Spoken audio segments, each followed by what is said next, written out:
ପିଲାମାନେ, ମୁଁ ନମିତା ଦିଦି ବାଳକ ଉଚ୍ଚ ପ୍ରାଥମିକ ବିଦ୍ୟାଳୟର ସହଶିକ୍ଷୟିତ୍ରୀ ଶିକ୍ଷା ସମ୍ପୃକ୍ତି କାର୍ଯ୍ୟକ୍ରମ ତରଫରୁ ତୁମ ସମସ୍ତଙ୍କୁ ହାର୍ଦ୍ଦିକ ଅଭିନନ୍ଦନ ଜଣାଉଛି ଓ ସ୍ୱାଗତ କରୁଛି।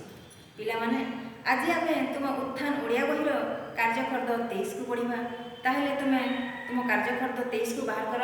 95 ପୃଷ୍ଠାରେ ଥିବା ଏହି କାର୍ଯ୍ୟଫର୍ଦ୍ଦ 23କୁ ବାହାର କର। ଏଠାରେ ଗୋଟିଏ ଅନୁଚ୍ଛେଦ ଅଛି, ଦେଖ ପିଲାମାନେ। ଏହି ଅନୁଚ୍ଛେଦଟି ପଞ୍ଚମ ଶ୍ରେଣୀର ସାହିତ୍ୟ କୁସୁମ ବହିରେ ଥିବା କାଲଭେରିଆ କାନ୍ଦୁଛି ପ୍ରବନ୍ଧରୁ ଆସିଅଛି। ଏହି ପ୍ରବନ୍ଧର ଲେଖକ ହେଉଛନ୍ତି ଡକ୍ଟର ନିତ୍ୟାନନ୍ଦ ସ୍ୱାଇଁ। ଏଠାରେ ଲେଖାଯାଇଛି କାଲଭେରିଆ ମରିସସ୍ ଦ୍ୱୀପରେ ଥିବା କାଲଭେରିଆ ଗଛ ବିଷୟରେ। ଭାରତ ମହାସାଗରରେ ଗୋଟିଏ ଦ୍ୱୀପ ଅଛି, ସେ ଦ୍ୱୀପର ନାଁ ହେଉଛି ମରିସସ୍ ଦ୍ୱୀପ। ଆଉ ସେଇ ମରିସସ୍ ଦ୍ୱୀପରେ କାଲଭେରିଆ ବୋଲି ଗୋଟିଏ ଗଛ ଅଛି। ଆଉ ସେଇ କାଲଭେରିଆ ଗଛଟି ଡୋଡୋ ପକ୍ଷୀକୁ ଖୋଜୁଛି। ସେ ସେଠାରେ ଥିବା ପାହାଡ଼କୁ ପଚାରୁଛି, ମୟୂରକୁ ପଚାରୁଛି, ପବନକୁ ପଚାରୁଛି ଯେ ମୋ ଡୋଡୋକୁ ଦେଖିଛ କି ବୋଲି। ତାହେଲେ ତୁମମାନଙ୍କ ମନରେ ପ୍ରଶ୍ନ ଉଠୁଥିବ ଯେ କାଲଭେରିଆ କାହାକୁ ଖୋଜୁନାହିଁ, ଡୋଡୋକୁ କାହିଁକି ଖୋଜୁଛି? ଡୋଡୋ ହେଉଛି ଗୋଟିଏ ପକ୍ଷୀ ସେ ମରିସସ୍ର, ଆଉ ତାର ଏବେ ବଂଶ ଲୋପ ପାଇଗଲାଣି। ଆଉ କାଲଭେରିଆ ହେଉଛି ଗୋଟିଏ ଗଛ, ସେ ଗଛରେ ବହୁତ ବଡ଼ ବଡ଼ ଫଳ ଫଳେ, ଆଉ ତାର ଫଳପାଟି ମୋଟା ହୋଇଥାଏ ଆଉ ଶକ୍ତ ଥାଏ। ତ ସେଇ ଡୋଡୋ ପକ୍ଷୀର ପ୍ରିୟ ହେଉଛି କାଲଭେରିଆର ଫଳ। ସେଇ ଡୋଡୋ ପକ୍ଷୀ ସେଇ କାଲଭେରିଆର ଫଳକୁ ଖାଇଥାଏ, ଗୋଟା ଗୋଟା ଗିଳି ଦେଇଥାଏ। ଆଉ ତାର ପାକସ୍ଥଳୀରେ ସେଇ କାଲଭେରିଆ ଫଳର ଟାଣ ଚୋପାଟା, ଟାଣ ଅଂଶଟା ନରମ ହୋଇଯାଏ। ଆଉ ସେଇ କାଲଭେରିଆର ସେ ଫଳଟା ନରମ ହୋଇଗଲା ପରେ ଡୋଡୋ ପକ୍ଷୀର ମଳ ଆକାରରେ ତାହା ପୁଣି ଗୋଟା ହୋଇକରି ବାହାରିଯାଏ। ସେହି ନରମ ଖୋଳପା ଥିବା କାଲଭେରିଆ ଫଳଟି ଅଙ୍କୁରୋଦ୍ଗମ ହେବାରେ ସୁବିଧା ହୁଏ, ଆଉ ସେଥିରୁ ପୁଣି ନୂଆ ଗଛ ବାହାରେ। କିନ୍ତୁ ଏବେ ତ ଡୋଡୋ ପକ୍ଷୀର ଲୋପ ହୋଇଗଲାଣି, ସେଥିପାଇଁ ଆଉ କାଲଭେରିଆ ଫଳକୁ ଡୋଡୋ ପକ୍ଷୀ ଖାଉନାହିଁ କି କାଲଭେରିଆର ବଂଶ ବିସ୍ତାର ମଧ୍ୟ ହୋଇପାରୁନାହିଁ। ସେଇଥିପାଇଁ ସେଇ କାଲଭେରିଆ ଗଛ ଡୋଡୋ ପକ୍ଷୀକୁ ଖୋଜୁଛି। ତାହେଲେ ଏହି ଅନୁଚ୍ଛେଦଟିକୁ ଏବେ ପଢ଼ିବା ପିଲାମାନେ। ଦେଖ, ହେ ପାହାଡ଼, ମୋ ଡୋଡୋକୁ ଦେଖିଛ? ପାହାଡ଼ କହେ, ଦେଖୁଛୁ ପରା କାଲଭେରିଆ, ମୁଁ ଅଚଳ। ମୁଁ କ'ଣ ଚଲାବୁଲା କରିପାରୁଛି ଯେ ଡୋଡୋକୁ ଦେଖିଥିବି? କାଲଭେରିଆ ପଚାରେ ମୟୂରକୁ, ହେ ମୟୂର ଭାଇ, ଡୋଡୋ ମୋର କୁଆଡ଼େ ଗଲା କି? କାହିଁ ତାକୁ ତ ମୁଁ ଏବେ ଦେଖୁନି। ମୟୂର ଉତ୍ତର ଦିଏ। ଥକି ନ ଯାଇ କାଲଭେରିଆ ପୁଣି ପଚାରେ ପବନକୁ, ପବନ, ତମେ ତ ଅନ୍ଦି କନ୍ଦି ସବୁ ବୁଲୁଛ, ତମେ ଦେଖିନା ଡୋଡୋକୁ? ଉତ୍ତର ଦେଇ ନ ପାରି ପବନ ଚୁପ୍ ରହିଯାଏ।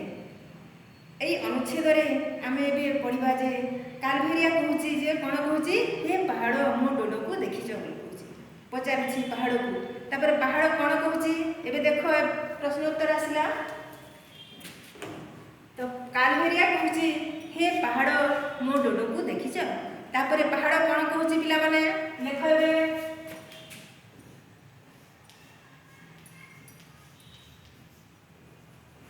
ପାହାଡ଼ କହୁଛି, ଦେଖୁଛୁ ପରା କାଲଭେରିଆ, ମୁଁ ଅଚଳ।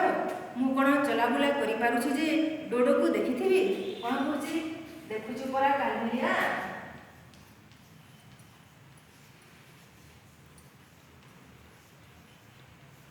ଦେଖୁଛୁ ପରା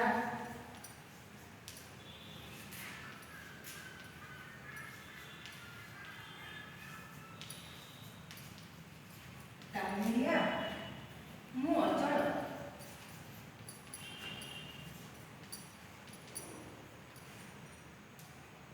ମୁଁ କ'ଣ ଚଲାବୁଲା କରିପାରୁଛି ଯେ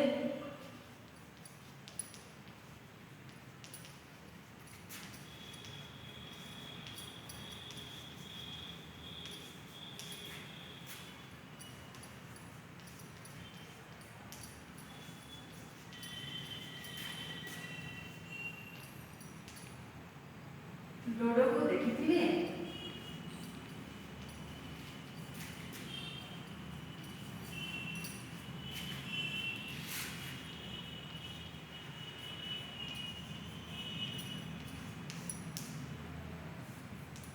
ତାପରେ ଇନଭାର୍ଟେଡ୍ କମା ସରିଗଲା।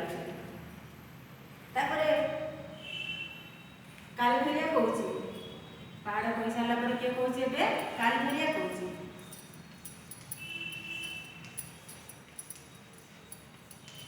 କାଲଭେରିଆ କ'ଣ କହୁଛି ତାହେଲେ ପିଲେ?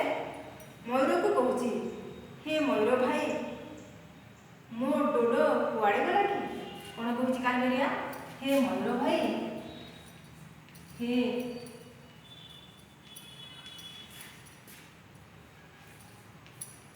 मयूर भाई,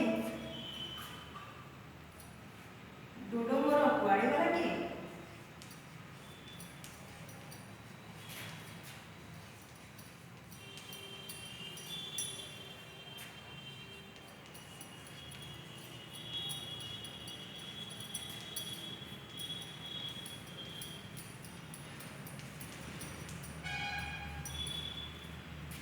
तापर मयूर आसला, मयूर कौन कहूँ?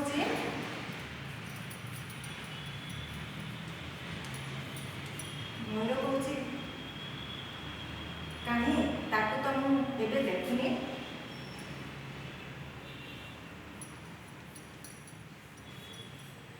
कहीं ताकू तो मुझे देखूँ।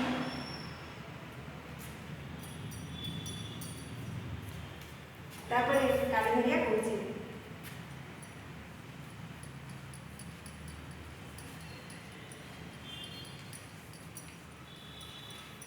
कालबेरिया कौन कहूँ?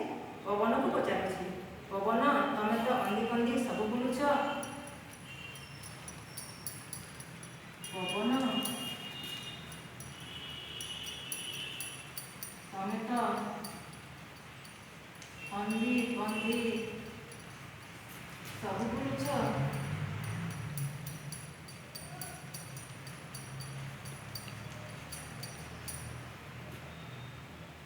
तमें देखिना डोडो को?